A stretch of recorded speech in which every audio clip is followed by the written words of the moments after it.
Olá, boa tarde para você. JMD está entrando no ar e estes são os destaques da edição de hoje. Levantamento do Fórum Brasileiro de Segurança Pública aponta que mais da metade dos estupros no Brasil são em crianças de 0 a 13 anos. Polícia Militar Rodoviária apreende carga de maconha em Brasilândia.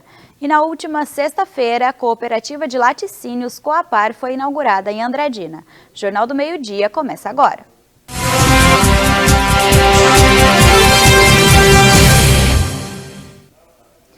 Neste final de semana, uma história de estupro chocou o Brasil.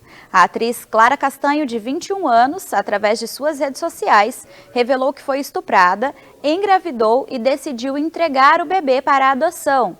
Clara escreveu uma carta aberta onde conta detalhes da história. Ela diz não ter feito boletim de ocorrência na época por se sentir envergonhada e diz ter descoberto a gravidez já no final da gestação, porque menstruava normalmente e não sentiu mudanças no corpo. Clara contou também que após ter tido o bebê, ainda sob o efeito da anestesia, foi ameaçada por uma enfermeira a divulgar a sua história e logo em seguida a atriz já recebia mensagens de um colunista com todas as informações do caso. Para especialistas, a conduta da profissional de saúde foi antiética e antiprofissional, além de criminosa. E continuamos falando sobre estupro. Um levantamento do Fórum Brasileiro de Segurança Pública mostra que pelo menos 35.735 crianças e adolescentes de 0 a 13 anos foram estuprados no Brasil no ano passado.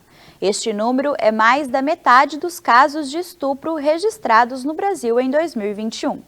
E em grande parte dos casos, as vítimas tinham algum tipo de vínculo com o autor. 40% dos crimes foram cometidos por pais ou padrastos, 37% por primos, irmãos ou tios e cerca de 9% por avós.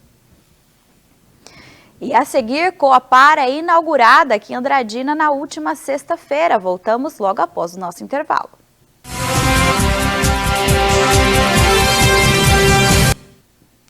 Na última sexta-feira foi inaugurada a Coapar aqui em Andradina, uma cooperativa de laticínios do MST. No evento estavam presentes o pré-candidato à vice-presidência Geraldo Alckmin e o pré-candidato ao governo do estado, Fernando Haddad, além de parlamentares, organizações sindicais e famílias assentadas e acampadas cooperadas.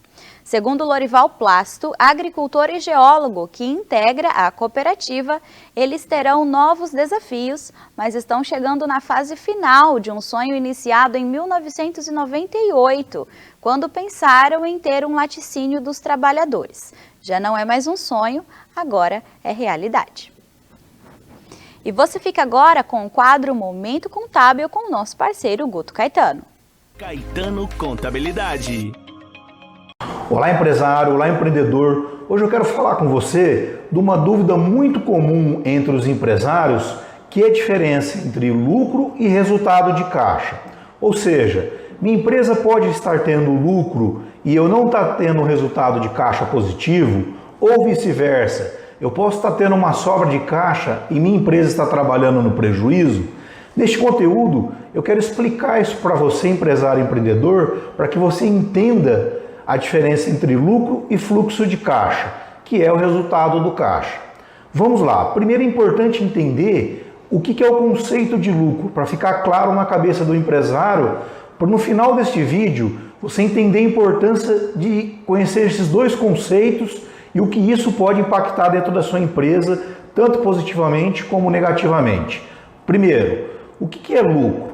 Lucro, ele é baseado, se eu fiz uma venda de R$1.000 neste mês de julho, não importa se eu irei recebê-la, por exemplo, uma venda de cartão de crédito, se eu irei recebê-la daqui a 30 dias, se eu não estiver praticando antecipação, ou se eu fiz no crediário, a pessoa deu uma entrada de R$300 e parcelou a diferença. Para mim, para minha empresa, esses R$1.000 representam uma receita que vai para a apuração do lucro e do resultado.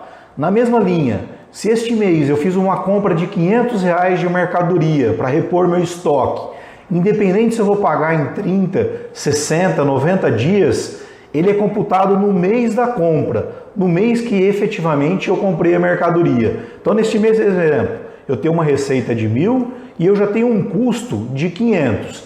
Isto vale para todas as despesas. Vamos dar um exemplo. Se você acabou de contratar um novo imóvel, fez um novo contrato de locação no mês de julho, num valor de R$300, você vai pagar esse primeiro aluguel em agosto. Mas para efeito de apuração de lucro, de resultado do exercício, esses R$300 já é computado como despesa no mês de julho. E assim para todas as demais despesas. Salário, o mesmo. O salário do funcionário já está incorrendo no mês de julho, mas eu vou pagar no mês de agosto. Não importa, essa despesa será computada no mês de julho. Então eu posso ter um resultado na apuração de lucro, tanto positivo como negativo, que seria todas as minhas receitas, menos todos os meus custos, é o resultado que eu tenho. E importante dizer aqui para o empresário que confunde muitas vezes, tudo que é investimento não entra na apuração de resultado. Tá? Resultado é receita e despesas. Agora vamos entender um pouquinho sobre o fluxo de caixa. Não vou entrar em muito detalhe, porque inclusive nós temos um vídeo que fala da importância do fluxo de caixa e explica detalhadamente o que é o fluxo de caixa. Se você quiser, você pode voltar lá no nosso canal e assistir. Mas resumidamente, diferente do lucro, o fluxo de caixa é tudo o que eu recebi no mês, menos o que eu paguei. E aqui, inclusive, os investimentos. Então, no exemplo anterior que eu acabei de dar, fiz uma venda de R$1.000 com uma entrada de 300. Para efeito de lucro, eu tive uma receita de R$1.000. Mas para efeito de fluxo de caixa, eu tive uma entrada de dinheiro de apenas R$300. E por que isso é importante para o empresário para entender? Na maioria das vezes, quando nós podemos conversar abertamente com o empresário sobre o negócio dele, a Caetano hoje preza muito por uma contabilidade consultiva, ou seja, de ajudar um empresário a ter sucesso. E quando nós enxergamos dentro da contabilidade alguns detalhes que pode estar levando esse empresário a um caminho errado, nós procuramos chamá-los e entender o seu negócio. E principalmente o empresário que hoje nos contrata para fazer uma gestão financeira. O que é comum muitas vezes? O empresário sempre nos questionar: Guto, eu chego no final do mês, eu trabalho e eu não tenho sobra de dinheiro, eu não vejo resultado de dinheiro, eu acho que minha empresa está dando prejuízo. E na maioria dos casos em que façamos algum trabalho de consultoria ou de levantamento junto a esse empresário, o que acontece é o contrário. A empresa está sendo lucrativa, mas o fluxo de caixa dela está trabalhando negativo. Guto, mas como isso pode acontecer? Vamos dar exemplos para ficar claro para o empresário. Por exemplo, um exemplo muito comum: empresários que contraíram os empréstimos. Contraíram os empréstimos com uma despesa financeira altíssima. A empresa dele está trabalhando com lucro, mas o fluxo de caixa dele está negativo. Por quê? Porque ele tem um dispêndio de pagamento de empréstimo, de investimento, que não comporta com o volume de vendas atual dele. Outra situação muito comum: eu estou vendendo, mas não estou controlando a minha inadimplência. Então eu tenho uma venda alta, eu tenho uma lucratividade alta, mas eu não recebo. Se eu não recebo o meu fluxo de caixa, lembra lá, eu tive uma venda de 1.000, mas se eu não receber essa venda de 1.000, eu não tenho entrada de dinheiro de R$1.000. Então falta no meu caixa R$1.000. Exemplo bem simples de números pequenos para que você, empresário, empreendedor, possa entender. O contrário também às vezes acontece. Do empresário estar trabalhando com caixa negativo, achando que a sua empresa está indo para o caminho correto, e muitas vezes esse caixa está fechando positivo devido a um empréstimo que ele contraiu. Então eu tive uma entrada de um recurso externo ou de um aporte de capital que o sócio fez, então eu estou trabalhando, a empresa passa a trabalhar no positivo, ou seja, tem um fluxo de caixa positivo, mas quando você vai olhar o resultado dela, ela está tendo prejuízo. Por quê? Porque as despesas dela são maior do que o faturamento. Então o que é importante o empresário entender? Apuração de resultado, apuração de lucro e prejuízo é uma situação. A apuração do fluxo de caixa é outra situação.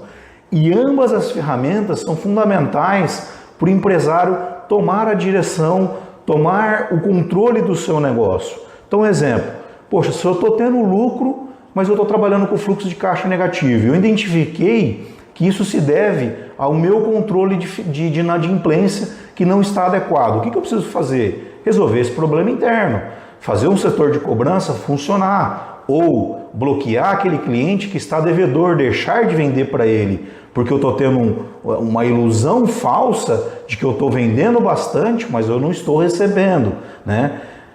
Outra situação, gestão do estoque. De repente eu estou comprando muito e aí minha empresa pode estar trabalhando com lucro, porque a apuração do resultado ele não está estritamente ligado ao volume de compra e sim ao volume de venda, mas o meu fluxo de caixa está negativo. Por quê? Porque meu capital está ficando dentro do meu estoque. Então, quando você tem esses dois relatórios e entende muito claramente a diferença de ambos, isso ajuda muito você, empresário, empreendedor, a entender o que realmente está acontecendo com o seu negócio e aí sim começar a fazer um planejamento de ações corretivas para minimizar o impacto, ou aumentar seu lucro, ou fazer seu fluxo de caixa ficar positivo, enfim, de corrigir a rota do seu negócio e da sua empresa.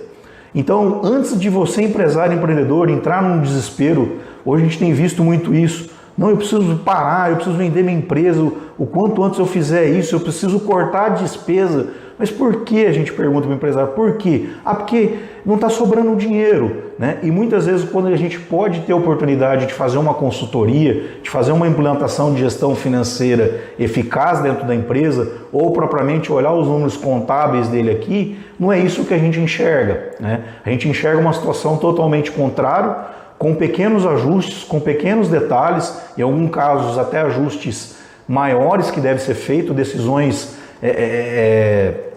mais complexas a serem tomadas para que a empresa realmente não vá à falência, mas na maioria das vezes a gente consegue contornar isso daí com uma boa gestão.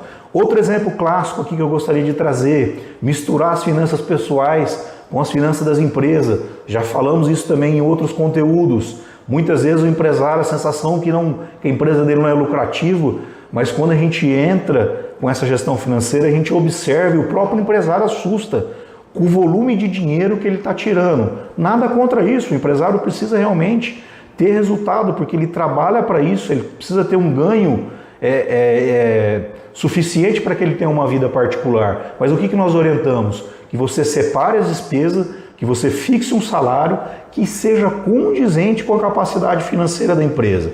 Ah, Guto, mas eu quero ganhar mais.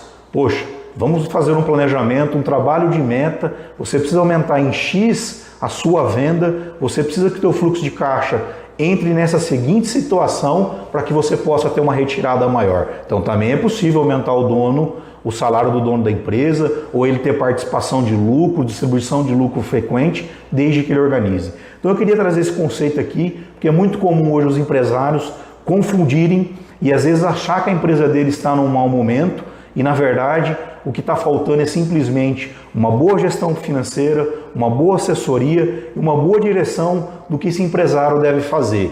Por exemplo, se eu estou com fluxo de caixa negativo por causa de empréstimo, eu tenho alternativas de contrair outros empréstimos com parcelas que caibam no meu faturamento. Eu posso estabelecer uma meta para que eu aumente o meu faturamento e consiga honrar com esse compromisso sem nenhuma dificuldade. Enfim, existem vários caminhos, desde que você entenda os conceitos e pratique uma gestão financeira eficaz. Caetano Contabilidade. No próximo bloco, previsão do tempo para essa segunda-feira em Andradina e região. Voltamos já.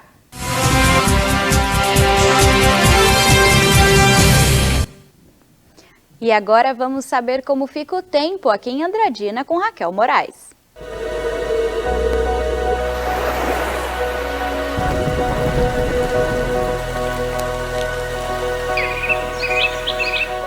A previsão do tempo para essa segunda-feira em Andradina é de sol com algumas nuvens. Noite de tempo aberto, não chove. As temperaturas previstas para hoje em Andradina é a mínima de 13 graus e a máxima de 27. Para Pereira Barreto, a mínima será de 15 e a máxima de 29. E em Tupi Paulista, a mínima será de 16 e a máxima de 29 graus. Essa foi mais uma previsão do tempo. E é com vocês aí do estúdio. Obrigada, Raquel. E agora, mais um comentário de Salvador Placo Neto.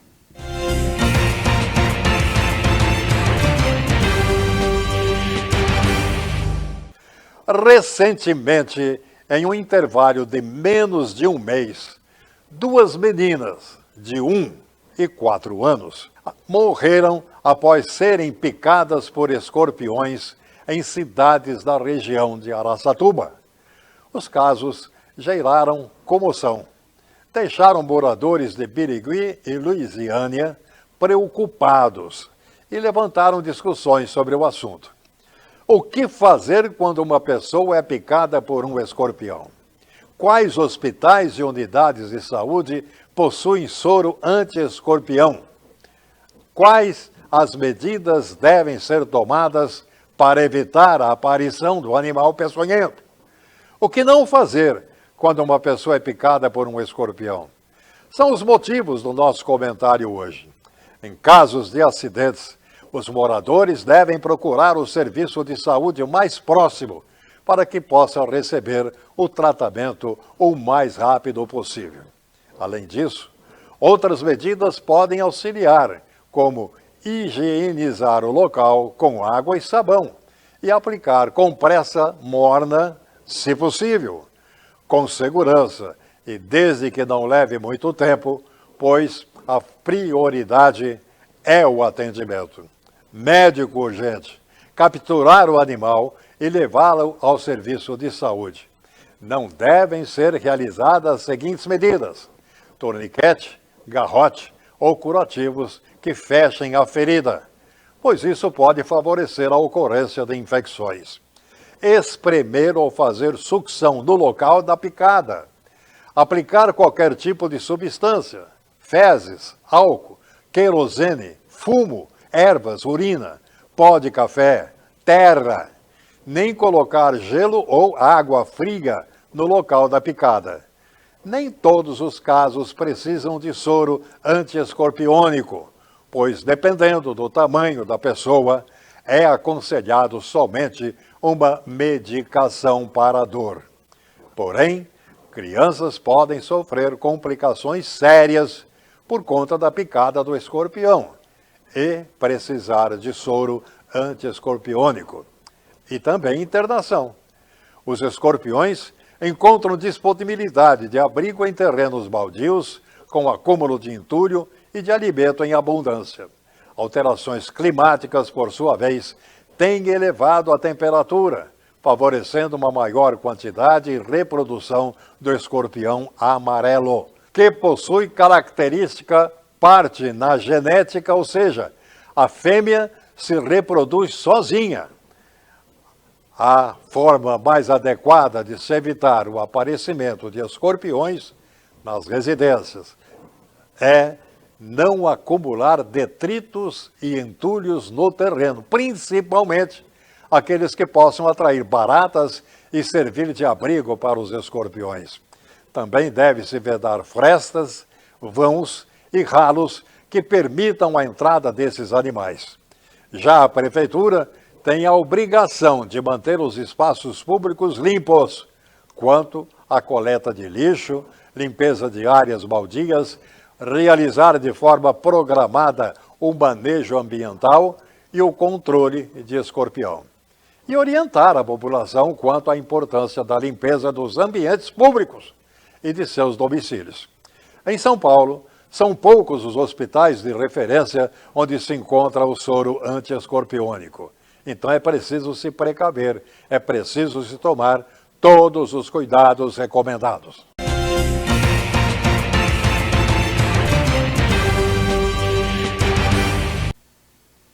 Polícia Rodoviária do Mato Grosso do Sul apreende carga de mais de 500 quilos de maconha. A gente confere todos os detalhes após os comerciais. Até já!